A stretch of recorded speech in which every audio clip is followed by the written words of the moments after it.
everyone, welcome to an episode of Carolyn Talks. I'm your host, Carolyn Hines, and this is the podcast / YouTube channel where I speak to film creatives about their work, the industry, and what inspires them. And in this episode, as part of my TIFF 2022 coverage, I'm speaking to actress Priya Guns and writer and director VT90 to talk about their new film, This Place, which premiered at the 2022 Toronto International Film Festival. So this place is a queer love story, but it's about more than just queer love and finding romance in the city of Toronto. It goes a lot into different relationships, including relationships with family, relationships with our parents, siblings, relationships to who we are as our personal identity, relationships to our cultures, relationships to the country that we live in, and as it's set in Toronto, so relationships to Toronto and to Canada in the broader sense. And we had a very insightful conversation during TIFF, and I appreciate them taking the time to speak with me.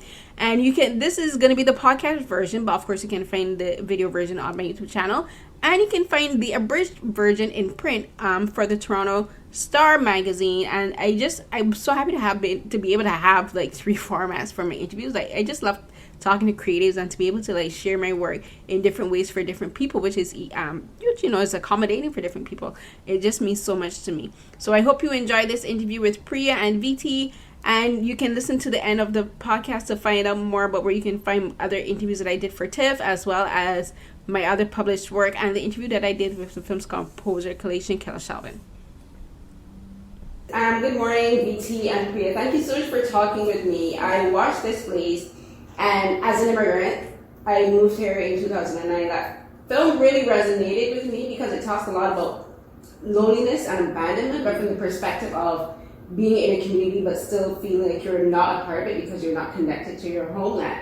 So for both of you, what was it about this particular story that resonated with you that made you, VT, want to work with Gwyneth Hode and to co-write the script with her, and for you, Priya, about getting involved with the film and playing Malay?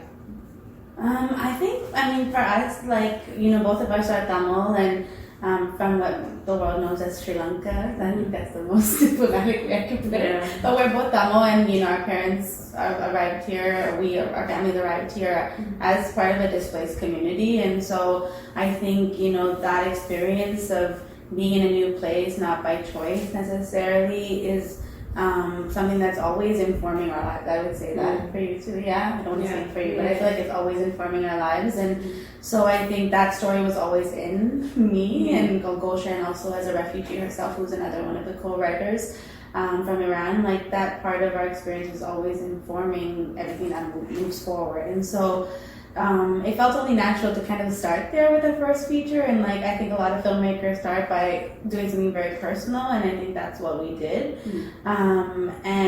With Debbie involved, Debbie Jacobs, with her family, she is Mohawk, and Gintika Haga from Ganawage outside of Montreal, but her character in the film is mixed race. So what does it mean to look at it through the lens of I have a father from somewhere else and I have a mother from here, and what does that mean for my identity? So we wanted to explore that kind of immigrant refugee experience through multiple lenses was really critical. I think it's really interesting how you described it as a sense of loneliness even within your community. The people I spoke to haven't seen it like that, or at least they haven't said it. And for me personally, reading the script and it being This Place, a play on displaced, I moved from Toronto in 2009, partly because I felt lonely or alienated because of many different reasons, one being poor. I think you feel that in capitalist society, and where I've lived elsewhere, feeling that sense of that desire to have or be a part of a community but not have that. And it's interesting because after being in the film, it made me really think about what communities am I a part of, and almost wanting and yearning for that. So that really connected me with the script. There's a lot more things that resonated with me with the script and my reality. Yeah, I think the film I think you guys do a very good job of showing there's different types of loneliness and exclusion within community, because this film is also the second film that I've seen where it mentions or refers to the Oka crisis, which happened in 1990. And for a lot of people, especially a lot of immigrants, they move to Canada in particular thinking Canada is a utopia. And I always say Canada is not a utopia. Canada has a lot of racism, a lot of xenophobia, especially towards the Indigenous people. And like the first one that I saw, there was Beans. Beans talks about the open crisis from a more personal perspective, but this kind of shows like the external, where like what would have happened for people who were living outside the Mohawk community at that time, and the choices they had to make. Do I stay where I am, or do I go back home where my people and my land is being challenged? And it's interesting that you have the father of who says, I left Iran because of conflict, and they came here and there's conflict too. And it's interesting because a lot of people, when they leave, especially a lot of immigrants and refugees, they flee to Canada as a refuge. But then they're not thinking of how Canada itself has a lot of issues for Indigenous people as well for other people of color. I think a lot of immigrants don't do research about how racism is permeated through Canadian culture and how capitalism affects immigrants, because when you move here, you experience racism. I've experienced racism as an immigrant here, and I always tell people, research, like don't just come here and think everything's all hunky-dory, because Canada has done an extremely good job of PR marketing. And for the both of you, like the film kind of touches on that, because we have the perspective of the father, but then also of the mom, who's like, this is a problem in our community. And so for both of you, how did you go about when you were going through production? Did you guys have any discussions about how those topics were being handled in the film, and like your own experiences as well? I mean, I think we were all on set, like all the writers were on set. Debbie was one of the writers and also played Gauniosta herself. And it's a constant conversation that was happening, even the first day of set, the rituals that we did, the conversations that we had, the note that I had for the crew who maybe was, foreign to what was, or ignorant really to what was going on for the people involved in the communities focused on in the film. It was a constant conversation. We were having conversations in makeup chairs, in hair, in art direction. Costume designers were talking. The costume designer, Charlene, she was talking to everyone about their specific culture. So there was a constant learning and effort to learn in that process, and I think that was really critical. But that was so natural. So natural. Happened. Yeah, you guys were having conversations in makeup chairs, like you and Debbie were having conversations, you were saying, off camera. And I think like we just really wanted it to be a space and a set where that conversation was possible.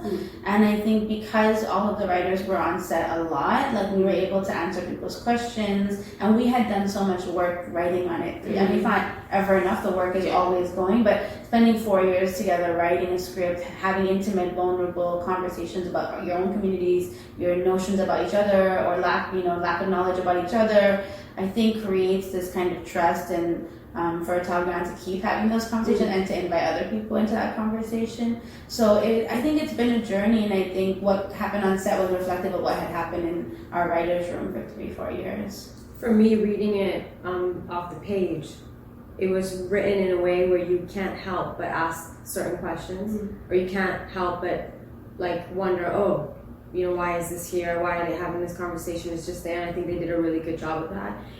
Reading the script, I knew I want to be a part of this. I want to be a part of Nayani's production and everyone else who's involved, because you know that if they've written this, they're going to film it and it's going to be produced in a particular way where you can feel like comfortable to have those conversations. So I think y'all did a really good job with that.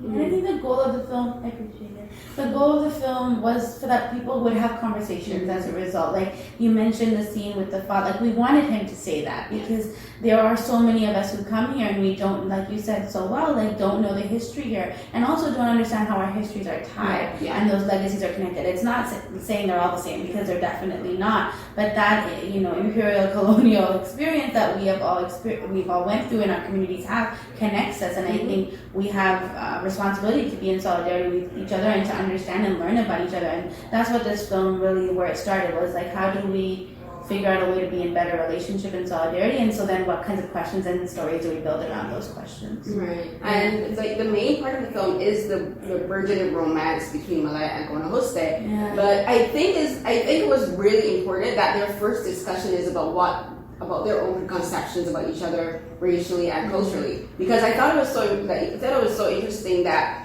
Malaya, she says, I didn't realize that you were indigenous or Mohawk, and she was like, I thought you were like Iranian, because the lady in the supermarket thought that Gonahoste was Iranian as well, and then she also thought that she didn't know about Sri Lanka or Tamil, and she was like, "Oh, I thought you were Indian." And the thing that kicked in my head is how for a lot of people of color in particular, we have preconceived notions of what each other look like culturally because of put it straightly, white perceptions of people of color in media. They present Native Americans and First Nations people looking one particular way, and then when you meet them, you're like, "Oh wait, you guys cover a whole range of phenotypes and looks variously, as well as for South Asians and Southeast Asians." Well, it's interesting that you mentioned. I have like just an anecdote. Like when we were writing, Goshen brought up this story about her dad and her uncle. And I think that's the same case for people around the world. Saw country western movies, right? U.S. country western movies.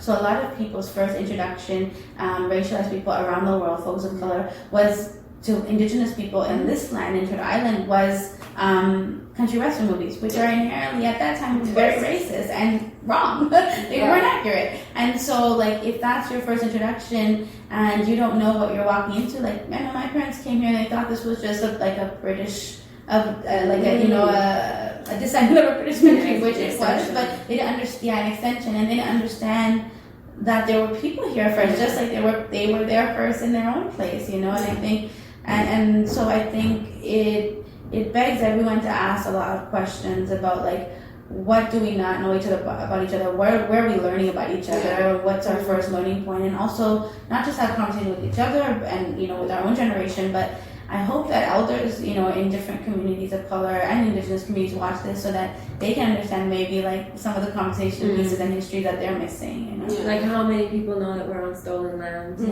and acknowledge that and understand what that means every single day. Exactly, especially I think for immigrants, because for a lot of immigrants, like they're fleeing their own countries because of turmoil. And they're fleeing their countries, especially from Malay's character. Like she kind of has that same background and connection. They're going to host it. Like they're both like part of. They're both their identities and their cultures are from countries where they're in conflict with each other. And do you think that was important for them to have a first conversation? Because like I think that was such a good way for kind of like to clear the air for them as not only as friends but also as lovers and as girlfriends and people who've been in each other's lives for years. Because a lot of people when they first meet and if they're getting into romances, they're like, you just do surface level stuff. But their first conversation is like pretty deep if you really think about it. So do you think that was important for like creating like a solid foundation for the relationship? I think so. Like they didn't meet off of Tinder or anything. It was genuine and natural. And I think that there are people who do have those conversations,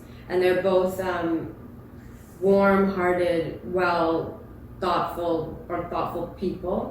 Like both the characters, they have a lot of depth to them. So it's only natural that they would have that conversation. And I think it's an interesting one too, not to generalize, but I think like in the Tamil community and for a lot of different types of refugees and immigrants coming here, you're here, it's your safe haven, you made it, you take a deep breath, you do the 9 to 5, you put your head down and you carry on without actually realizing what is happening on this land, what has happened. So that conversation was so important, I think, and very well written in that we're showing people, this is it. This is a found without saying. What are we complicit in, right? By pretending that it's not happening or not learning, choosing not to learn about it. And that scene in the shisha spot, it actually was supposed to be the second meetup, and we added, people will see the movie, we added another scene between, we're like, maybe we don't get there just right, we need to see like, there's an attraction, there's like a spark, an energy between them. But that scene, we talked about it last night with the other writers, I was with them, and we just we worked on that. It probably took us the longest, that one scene, because we were also afraid of what we were saying, right? We're like, there are some lines in that can hit people differently, but I think people who get it, and it's for them, you know what I mean? And for people who don't, they'll hopefully take away from it and want to learn more. But we spent a lot of time figuring out how are we going to have this conversation that it still has a bit of flirtation to it. It still has intimacy. You still see the sparks, but you also see two people being unafraid, or even if they are afraid, willing to confront these things about each other that they don't know or that they have assumptions about. And so I think that scene is really critical, and I think it's the one that resonates with a lot of people because it shows the reality of a relationship. You fall in love, it's joyful, it's cute, it's like head over heels, whatever, all those things that we want when we see a love story. And at the same time, our realities are we can't have partnership without those kinds of conversations, and so we're gonna have them on screen. Yeah, it was like a meet cute in Toronto. Like, I'm like, how does that happen? Like, tell me. But another aspect of the film, like I mentioned at the beginning, it's kind of like loneliness and disconnect from culture, but then it's also familial loneliness as well, because I talked a bit about how you can be disconnected in your own culture, but you can be disconnected in your own family, because it's interesting that both Malay and Conhista are separated from their fathers, and they're separated from their fathers for two different reasons, but like they still have that same disconnect. And for Malay, she has an older brother who, because his father left and the mother has passed on, he takes on the burden, but also the duty of raising her and letting her go to school, but he has to work. And there's this thing where when I was watching it, I was like, listen to him. He's telling you that he's not ready because he's in pain. And like, she was younger, so she doesn't have the years that he had with his parents, and that she doesn't fully understand the strain of not only being the sole provider of her sister, but also being a brother. He's not a father. He didn't go into this thing knowing that I'm going to have a responsibility. Father, he's like, I'm a brother. This is not supposed to be. I love how you watched the film. Really? Yeah, I'm just here like, wow, you really it. watched it like sensitively. Thank you. Yeah, I was just like, girl, listen to the man. He's in pain. Like, stop trying to force him to reconnect with a man that he had to kind of like break himself emotionally away from, because he's like, if I'm going to raise my sister, I can't dwell on the pain of my father leaving. But she doesn't get that. And what do you think was it about Malay that made her kind of like not yet? Because I could kind of relate to that from my own personal experience with my parents and my siblings. But what do you think was it with Malay where she was just not getting that that's what he was trying to say? That's an interesting question. I think, okay, I'm going to think out loud here. The relationship she has with her brother is one that I really love and appreciate. It's very similar to the relationship I have with, or had and have with my brother, in that when you are in a first generation, second generation family, and your parents are struggling in whatever way they are, you look towards your siblings and you work, you provide financially. You grow up way too soon, and that was Arun's situation. Malay too, but particularly him in terms of providing financially. I think that maybe she wasn't able to connect or understand that he wasn't ready because she saw him as like this figure, like paternal, but also a brother, a friend, her rock. So maybe that's why. But I'm trying to think a little deeper here. Yeah, I mean, I think like even I mean, it's a really good question. I don't even know if I considered it. I mean, I think, to be honest, I think that's important to be. Like, I think we created a character where we knew parts of her, and I think when people ask questions, we're discovering parts of her that maybe we didn't consider. I mean, I think like you get used to it sometimes. You get used to being cared for. It's not that you are not thoughtful or you don't respect what they've done. And I think by the end, you start to see that she's seeing him as a more whole person, you know, and it's not to say she didn't before, but she does in a new way, I think. And I think that's also the beauty of growth. Over time, like, if you can have these vulnerable conversations, which they slowly do, and you can address things and you can look at the complicated parts of life and not gloss over them, because sometimes life will not allow you at some point comes ahead. And I think that gives room either for you to continue doing that or for you to think, maybe let's take a different route. I think it's just a matter of being maybe younger, having somebody as your rock, and then you realize your rock is also bleeding, you know what I mean? And I think that's her journey, is to understand her brother as part of her journey in the film, is to understand her brother as a more wholer person who has to do something in his own way, even if it looks different from hers, you know, and respect it. Yeah. Do you think that them getting that kind of resolution with their father, but also this resolution with the conflict that they were having between each other, is what helped her to accept going to hostel when she came back? Because I was kind of afraid Risha was going to be like, you were not here. This was me being super dramatic and walking and she was going, you weren't here when I needed you. And I'm like, well, she needed to go home too. But do you think that's what helped her to just like take her back in when she comes back, and just be like, okay, like, I see you and I accept you for leading me, but I understand why you did it, because it's kind of this asymmetry. Definitely. Everything that Malay had gone through, I think, put into perspective what Yosta may have gone through, and also gave her the opportunity to reflect on her own life and her own trauma in her own way. Yeah. I think, our intention was like sometimes you just gotta take a minute. Like sometimes life gets in the way, and that's real, right? Like we have other Yes, we want, and especially as racialized women, right? Like especially as Black, Indigenous, other women of color. Like I think there's like you're almost socialized to raise everybody else and take care of everyone else and be mindful of everybody else, and then adjust. And I think, and do things, be a superwoman, and do everything at once. And we didn't want that. We wanted two people who were like, just to sense a boundary. Malay has to respect it. Then Malay realizes she's actually also got to deal with her own stuff, And I think when they come back together and you have to come back and, and to complicate that idea, like somebody didn't abandon you, they had to move forward for themselves. And the difference between like, that's not abandonment, that's taking care of yourself and be clear about it. She was very clear, and to come back and be like, I did those things and I want to apologize and I just want to tell you. And I think, like you said, Malay at that point has also done some work and it's like, okay, let's try, let's see what happens. And then we don't show exactly what happened, but we give people a taste of what could happen, I love that about the film. I remember me and Deborah going over one scene, and I don't remember what scene it was, but my Malay's response was, "What the fuck? What do you mean?" And Deborah starts laughing, and I'm like, "Oh, sorry. That's all right." But I love how the film shows like healthy boundaries and respecting and honoring people's boundaries, and also taking a moment for yourself. I don't think we see that enough. It's true. And we have time for one more question. So for the two of you, what does the title "Displaced" mean? Because I find for this film in particular, it has like many different meanings. And one of the things that struck me at the end is like in the beginning, when Deborah's character, she arrives in Toronto, she passes by this mural. And I know where that mural is too. Like she passes by that mural, and like, we don't get to see the flag of the 5 tribal flags, the Haudenosaunee flag. But then at the end, we get to see this. We finally get to see what it is actually stopped to look at, and it was just like, to me, that this place represents like is this place Canada, this place Toronto, but also this place where we are as people emotionally, and you've arrived at this place of like, not full resolution, but this place of like, okay, I can take the next step forward. And like for me, that's what I kind of interpret it as. So for the both of you, what does this place mean?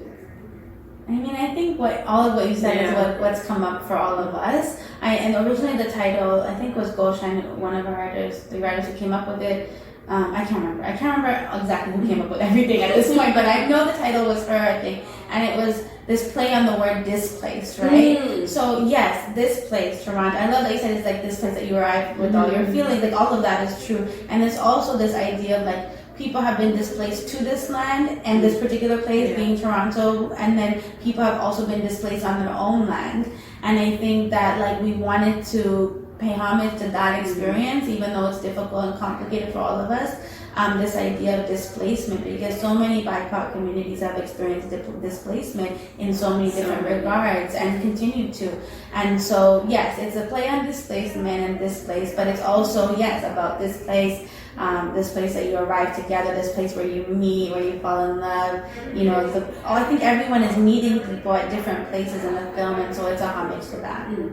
Yeah, I agree 100%. And I would also say or stress the idea of this place being this land that we're on. I think that's really important for people to recognize that there's a history that we need to acknowledge and understand moving forward. And that's why the mural was so important. I do want to shout out Philip who's like who's the artist of that mural, and that's why we returned to that mural, so that people remember that yes, this is beautiful love story, complicated families, all of that, and like at the end of the film, also remember we're still on someone else's land. Thank you so much. Thank you so much. Thank you. So nice talking to you. It's such a great film watching. It was like, some of the best questions I've had so far. Yeah, thank you. Yeah, something about films I'm really doing interviews. I'm like, am I thinking too hard about this? No, I wasn't expecting it. So it was perfect. Thank you. Okay, thank you. Thank you. And congrats on your first festival experience. So everyone, that was another episode of Carolyn Talks, and in this episode I spoke to actress Priya Guns and director VT Nayani, who co-wrote the film This Place with Gulshan Abdule and Gonahoste Devery Jacobs. And this film is a Canadian production that deals specifically with a queer love story, identity, family culture, and how a lot of people from marginalized communities in Canada, especially those from racialized communities, like the Mohawk, which the character of Kona Jose in the film is from, as well as Tamil, which the character Malay, played by Priya, is from. But I think it talks a bit about a lot of things that a lot of people from around the world can relate to, especially being immigrants and refugees in North America and in Canada specifically, because I myself, as I've mentioned many times before, I'm an immigrant, and I related a lot to the sense of loneliness and displacement that you can feel within a country like this. And Canada, and specifically Toronto, because the film is set in Toronto, is a very multicultural city, and it has people from all around the world, and it also has people, of course, from First Nations communities. But the thing with Canada, it being a settler colonialist state, the First Nations people are still very much disenfranchised within their own country, within their own home, within their own land. Like, the Canadian government still very much disenfranchises them. And if you follow what happens with Canadian First Nations, for instance, talking about residential schools and the horrors that occurred in those schools, like, they're still suffering from from what happened all those years ago. And in fact, the last residential school, I believe, only shut down in like 1983. And then even now, First Nations women are still disenfranchised in the medical community. Like, they still face a lot of roadblocks and mistreatment in the medical community. The film doesn't talk about that, but I'm just like drawing a reference to how First Nations people in Canada are still treated today. And the film goes into the struggles that they experience. And I appreciate Priya and I appreciate VT and the writers, Devery and Gulshan, for writing this film, because I think it's very important for people in Canada in particular to get a perspective of Canadian history and the present, and hopefully the future, from watching this film. And as I said, this episode is part of my TIFF 2022 coverage, because the film premiered at TIFF, and I think it received a lot of critical acclaim, as it should, because VT and the cast and crew did a fantastic job with this film. And this being VT's first feature film, round of applause to her. I can't wait to see what she does in the future. And you can listen to other episodes for Carolyn Talks on Acast and other podcast streaming platforms under So Here's What Happened podcast. You can find the video edition of this interview on my YouTube channel under my name, Carolyn Hinds, Hinds, as well as other interviews that I did for TIFF, including the interview that I did for the film's composer, Kalation Kelashelvin, which was a really fun and informative discussion about using music from different cultures, especially those referenced in the film, to really give a sense of universality to the film, but also to show like how people from different cultures can relate to music and find a common ground in stories, and how he built this film sound from using these instruments. So that was great. And let me see what else I want to say. And you can always, as usual, find my interviews that I do with the African American Film Critics Association on my YouTube channel as well, for my segment in my playlist Carolyn Talks, and interviews that I do and coverage that I've done for my Asian drama podcast Beyond the Romance on podcast streaming platforms as well. I'm a bit behind in that long story, but I appreciate everyone who's been listening to my podcast and to these interviews that I've been doing with TIFF. Like, I've had some really good interviews with TIFF. I had a really good interview. I had a really good experience at TIFF this year. There's some setbacks there. I didn't get all the interviews that I wanted. I didn't get all the coverage that I wanted, but I still appreciate what I was able to do. And until the next episode of Carolyn Talks, everyone stay safe. Oh wait, and you can find me on Twitter and Instagram at CarrieCNH12. That's at CRRIECNH12. You can find all of my pinned tweets are usually my most recent published work. You can go to r3.com/myname, Carolyn Hinds, to look for all of my published work. That includes interviews, reviews, film analysis, and basically just like articles that I've written as for different websites. What else do I want to say? And I think that's it. So until the next episode of Carolyn Talks, everyone stay safe.